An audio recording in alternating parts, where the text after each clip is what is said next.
नीट परीक्षा पेपर फुटी प्रकरण आणि दिल्लीतील जंतर मंतर येथे आंदोलन करणाऱ्या विद्यार्थ्यांवर झालेल्या कथित लाठीचाराच्या निषेधार्थ महाराष्ट्र नवनिर्माण सेनेने ठाण्यात आंदोलन छेडले असून आज ठाणा कॉलेज बाहेर मनसेचे नेते व ठाणे पालघर जिल्हाध्यक्ष अविनाश जाधव यांच्या नेतृत्वाखाली विद्यार्थ्यांसोबत आंदोलन करण्यात आले. नीट परीक्षा पेपर फुटी प्रकरणामुळे देशभरात संतापाची लाट उसळली असून त्याचे पडसाद आता ठाण्यातही उमटताना दिसत आहेत. दिल्लीतील जंतर मंतर येथे आंदोलन करणाऱ्या विद्यार्थ्यांवर झालेल्या कथित लाठीचाराच्या निषेधार्थ महाराष्ट्र नवनिर्माण सेनेच्या वतीने ठाणा कॉलेज बाहेर निदर्शने करण्यात आली. मनसेचे नेते व ठाणे जिल्हाध्यक्ष अविनाश जाधव यांच्या नेतृत्वाखाली झालेल्या या आंदोलनात विद्यार्थी आणि मनसेचे नेते अभिजित पानसे तसेच मनसेचे ठाण्यातील सर्व पदाधिकारी कार्यकर्ते मोठ्या संख्येने सहभागी झाले होते. नीट परीक्षेतील कथित गैरप्रकाराची सखोल चौकशी करावी, दोषींवर कठोर कारवाई करावी आणि विद्यार्थ्यांना न्याय मिळावा अशी मागणी आंदोलनकर्त्यांनी केली आहे. यावेळी मनसेचे नेते अभिजित पानसे व मनसेचे नेते अविनाश जाधव यांनी प्रसारमाध्यमांशी बोलताना अधिक माहिती दिली. मला असं वाटतं की आज ठाण्यामध्ये आम्ही हा विद्यार्थ्यांचं आंदोलन ठेवलेलं आहे. प्रचंड मोठ्या प्रमाणात ठाण्यातले तरुण विद्यार्थी इथे पोहोचलेले आहेत आणि मला असं वाटतं की एक वेळ होती की हे विद्यार्थी भारतीय जनता पक्षाचं मोदींचं सोशल मीडियावर प्रचार करायचे, परंतु आज एवढा तिरस्कार मोदींच्या बाबतीत या मुलांच्या मनात आहे की लहान लहान मुलं 17, 16, 18 वर्षाची मुलं येऊन काहीही बोलतायत. मला असं वाटतं ही त्यांची चीड आहे आणि ज्या पद्धतीने हे जर आवाज मागे ऐकलात तर तुम्हाला कळेल की या मुलांमध्ये काय चीड आहे. हे प्रत्येक कॉलेजच्या बाहेर चालू आहे, म्हणजे हे फक्त ठाणा कॉलेजच्या बाहेर नाही. तुम्ही जर बाकी इतर ठाण्याच्या कॉलेजमध्ये गेलात तर तिथली ही परिस्थिती आहे. मुलांचे आई वडील, विद्यार्थी हे सगळेच आता या आंदोलनामध्ये जॉईन झालेले आहेत. मी खात्रीने सांगतो जर लवकरात लवकर धर्मेंद्र प्रधानांच्या निलंबनाच्या बाबतीमध्ये किंवा राजीनाम्याच्या बाबतीत निर्णय झाला नाही तर या देशातलं सरकारही पडेल अशी परिस्थिती या देशात उद्भवली जाईल. आज सन्माननीय राजसाहेबांनी आणि उद्धव साहेबांनी देखील 26 तारखेला मोर्चा जाहीर केलेला आहे विद्यार्थ्यांसाठी. तर मला दिसतंय की पुढचं जे आंदोलन आहे हे अजून तीव्र होईल. सुरुवातीला ज्या वेळेला जंतर मंतरवर आंदोलन सुरू झालं त्यावेळेला हे शांततेत चालू होतं, पण आता ह्याचा एक पुढची स्टेप झालेली आहे की हे आंदोलन तरुणांनी हातात घेतलेलं आहे आणि पुढच्या काही दिवसांनी हे आंदोलन हे प्रचंड मोठ्या प्रमाणात चिघळेल की काय अशी एक भीती तयार झालेली आहे. सो मला असं वाटतंय की मोदींनी तात्काळ धर्मेंद्र प्रधान यांचा राजीनामा घ्यावा, नाहीतर वेळ येईल की हे देश मोदींचा राजीनामा मागेल. पंतप्रधानांनी ट्विट देखील केलेलं आहे, जे कोण दोषी असेल त्यांना कारवाई करण्यात येईल. अहो, या पंतप्रधानांनी जर त्यांच्या आधीची भाषणं ऐकली, सरकारमध्ये नव्हते तर हेच मंत्री लोकांचे राजीनामे मागत होते. आणि बरं, जर तुम्ही एखाद्याला जबाबदार मानणार नाही तर या सरकारमधला प्रत्येक मंत्री मजोर वागेल. त्यांना कळेल की आम्हाला राजीनामा द्यावा लागत नाही, आम्ही मजोरीनेच वागणार. त्यामुळे तुमची मजुरी आता बंद झाली पाहिजे. याच्या आधी रेल्वे 2014च्या आधी अनेक रेल्वे ऍक्सिडेंट झाले, त्याच्यात जो जबाबदार मंत्री होता किंवा जो त्या खात्याचा मंत्री होता त्यांनी राजीनामे दिले होते. याचा अर्थ काय त्या मंत्र्यांनी जाऊन रेल्वे चालवली नव्हती त्यावेळेला देखील. सो ती एक नैतिक जबाबदारी असते. जर सरकार यश घेत आहे तर अपयशही सरकारनेच घेतलं पाहिजे आणि जर अपयश सरकार घेणार नसेल तर ही जी जेनझीज आहेत ना हे त्यांना अपयश देईल, एवढं नक्की. दादा, दात घासताय ना, मग पाणी का वाया घालवताय? ताई, भांडी घासा नाहीतर फोन पहा, पण नळ का चालू ठेवलाय? अंघोळ झाली ना करून मग शॉवर चालूच. कपडे धुताय पण पाणी वाया जातंय, त्याचं काय? गाडी अशी धुताय आणि उद्या पाणी कायमचं संपलं तर? पाण्यासाठी किती जणांची वणवण होते, कित्येक कुटुंबांना तर पाणी मिळतही नाहीये. पाणी बोलत नाही, पण आपण त्याची किंमत जाणली पाहिजे. पाण्याचा अपव्यय टाळा, परिस्थिती भीषण होऊ शकते. प्रत्येक थेंब जपा, पाणी वाचवा. पाणी ही निसर्गाची देणगी आहे. पाणी निर्माण करता येत नाही. पाण्याची बचत हीच पाण्याची निर्मिती. ठाणे महानगरपालिकेतर्फे जनहितार्थ जारी. मालमत्ता हडप करण्याच्या उद्देशाने एका शिक्षिका महिलेची हत्या करून तिच्या मृत्यूनंतर मालमत्तेच्या कागदपत्रांवर वारसदार म्हणून स्वाक्षरी घेणाऱ्या 2 आरोपींना कोळशेवाडी पोलिसांनी अटक केली आहे. या प्रकरणात पोलिसांनी अवघ्या काही दिवसात गुन्ह्याचा उलगडा केला असून आरोपींविरोधात खुनाचा गुन्हा दाखल करण्यात आला आहे. कोळशेवाडी पोलीस ठाण्याच्या हद्दीतील चिंचपाडा परिसरात राहणाऱ्या सरिता मारुती चंदनशिवे या महिला LIC एजंट म्हणून काम करत होत्या. 14 जुलै 2026 रोजी त्या LICच्या कामानिमित्त शहापूर येथे जाणार असल्याचे सांगून घरातून बाहेर पडल्या होत्या. मात्र त्यानंतर त्या घरी परत न आल्याने तसेच त्यांचा मोबाईल बंद असल्याने कुटुंबियांनी शोध सुरू केला होता. या प्रकरणी सरिता चंदनशिवे यांचे भाऊ प्रवीण मारुती चंदनशिवे यांनी कोळशेवाडी पोलीस ठाण्यात बेपत्ता झाल्याची तक्रार दाखल केली होती.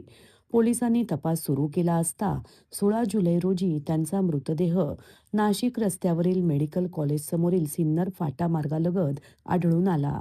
तपासादरम्यान पोलिसांनी CCTV फुटेज, तांत्रिक विश्लेषण आणि गुप्त बातमीदारांकडून मिळालेल्या माहितीच्या आधारे आरोपीचा शोध घेतला. या प्रकरणात पोलिसांनी 2 आरोपींना अटक केली.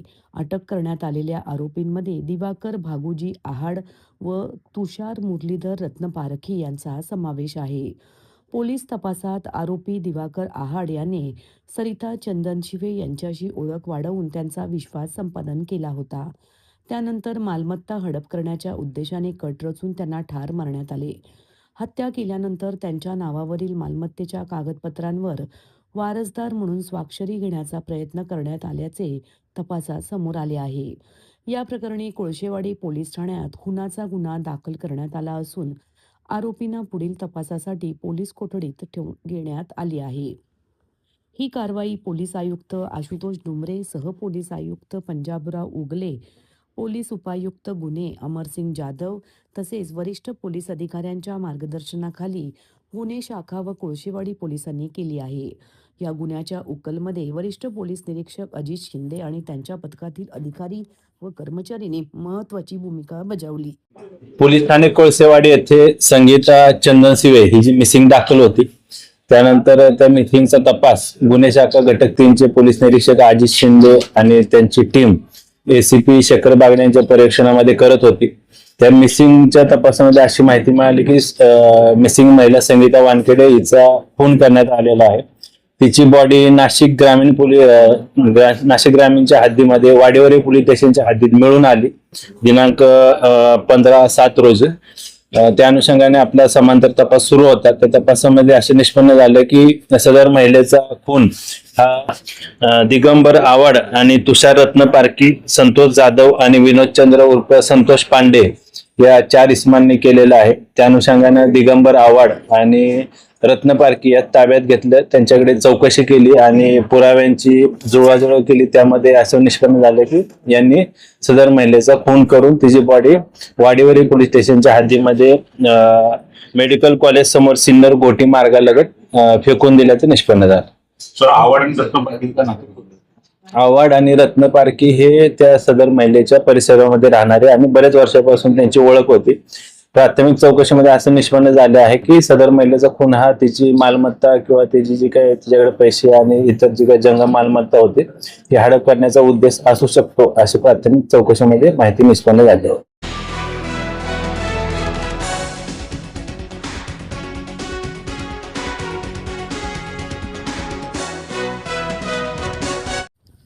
वागळे इस्टेट MIDC परिसरातील फेरोडाय प्रायव्हेट लिमिटेडच्या जागेवरील अनधिकृत गाळे आणि क्लस्टर पुनर्विकास प्रकल्पाच्या अंमलबजावणीत काही गाळेधारकांकडून जाणीवपूर्वक अडथळे निर्माण केले जात असल्याचा आरोप कंपनीचे संचालक अंजी रेड्डी चेलुवेरू यांनी केला आहे. त्रिपक्षीय करारानुसार अनधिकृत बांधकामांवर कारवाई करून क्लस्टर प्रकल्प तातडीने सुरू करावा अशी मागणी त्यांनी पत्रकार परिषदेत केली आहे. चेलुवेरू यांनी सांगितले की 2005 मध्ये कंपनीची मालकी घेतल्यानंतर काही गाळेधारकांनी गाळ्याच्या रकमेचे आश्वासन देत पोस्ट डेटेड धनादेश दिले होते. मात्र हे धनादेश वटले नाहीत आणि देयकेही थकीत राहिली. त्यानंतर काही गाळेधारकांनी गेल्या 2 दशकांपासून आर्थिक देणी न भरता परवानगीशिवाय गाळ्यांचा विस्तार, अनधिकृत बांधकामे, भाडे थकवणे, खोट्या तक्रारी आणि न्यायालयीन खटले दाखल करून कंपनीला त्रास दिल्याचा आरोप त्यांनी केला. 2009 मध्ये स्थापन झालेल्या फेरोडाय इंडस्ट्रियल प्रिमायसेस कोऑपरेटिव्ह सोसायटीची नोंदणी काही सदस्यांच्या बेकायदेशीर बांधकामांमुळे रद्द करण्यात आली. तसेच बनावट सोसायटीच्या लेटरहेड आणि शिक्क्यांचा वापर करून वीज मीटर मिळवल्याप्रकरणी गुन्हा दाखल असून हे प्रकरण न्यायप्रविष्ट असल्याचेही त्यांनी सांगितले.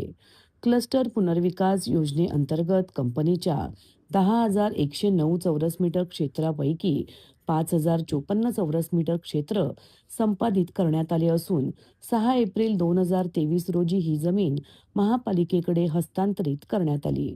त्यानंतर महापालिकेने अनधिकृत बांधकामे हटवण्यासाठी नोटिसा बजावल्या. मात्र काही गाळेधारकांनी चुकीची माहिती देत कारवाईला विरोध केल्याचा आरोप त्यांनी केला. चेलुवेरी यांनी दावा केला की उपमुख्यमंत्री एकनाथ शिंदे यांच्याशी आपला अनेक वर्षांचा स्नेह आणि परिचय असूनही त्यांच्या काही हस्तकांकडून तसेच विरोधी पक्षातील काही राजकीय व्यक्तींकडून या क्लस्टर पुनर्विकास प्रकल्पात अडथळे आणले जात आहेत. विकासकांना धमकावून किंवा दबाव टाकून प्रकल्पातून माघार घेण्यास भाग पाडण्याचे प्रकार घडल्याचेही त्यांनी आरोप केला. ठाणे महापालिकेने नोटिसा बजावल्यानंतर संबंधित गाळेधारकांनी आमदार संजय केळकर तसेच टिसाच्या संचालकांची भेट घेऊन चुकीची व दिशाभूल करणारी माहिती दिली. त्यामुळे या संपूर्ण प्रकरणाचे विकृत चित्र जनतेसमोर उभे करण्यात आल्याचा आरोपही त्यांनी केला आहे.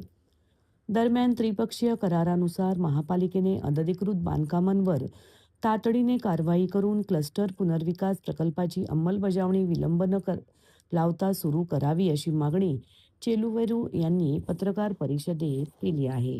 ये हमारा 2005 से हमने इंडस्ट्री को टेक ओवर किया है. हमारा ये नियम है लोगों को रोजगार दिलाने का और अनएम्प्लॉयज को, एजुकेटेड पर्सन को, डिप्लोमा पास, ITI पास वालों को, उनको एक रोजगार दिलाने का हमारा प्लान था. इसीलिए हम लोग ऑफर किया है. लोग आया है, वो लोग अच्छा से हमारा से जोड़ा है. आज भी वो लोग कम से कम 400 आदमी लोग उधर रोजगार करता है और दाल रोटी खाता है.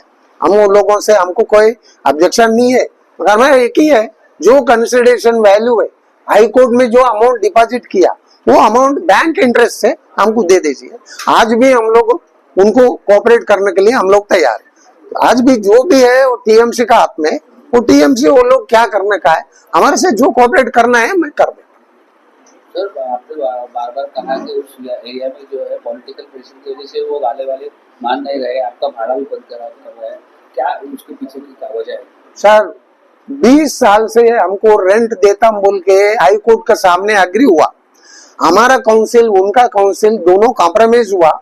वो पैसा डिपॉजिट करो बोला, 1 करोड़ रुपए हाई कोर्ट ने डिपॉजिट करवा दिया वो लोगों से. वो पैसा हमारा है. जज मार्लापेल साहब है, उसका मेरे पास ऑर्डर का कॉपी भी है. और वो लोगों रिट पिटिशन डाला था, उसका साथ में वो पैसा भी विड्रॉ किया. 2012 में हमको 10 करोड़ आने का बोल के म्युनिसिपल में कंप्लेंट किया है और MADC में लेटर दिया है, पुलिस कमिश्नर थाना में लेटर दिया है, मगर आज तक 12 साल से हमको कोई 1 रुपए दिया नहीं. आज वो लोग मिसगाइड करते सब जगह, हम पूरा पैसा दे दिया. उन लोगों का चेक आज भी पड़ा है मेरे पास, फिर भी हम कभी भी उनका एगेंस्ट किधर भी स्टेटमेंट नहीं दिया. हम एगेंस्ट किधर भी नहीं गया.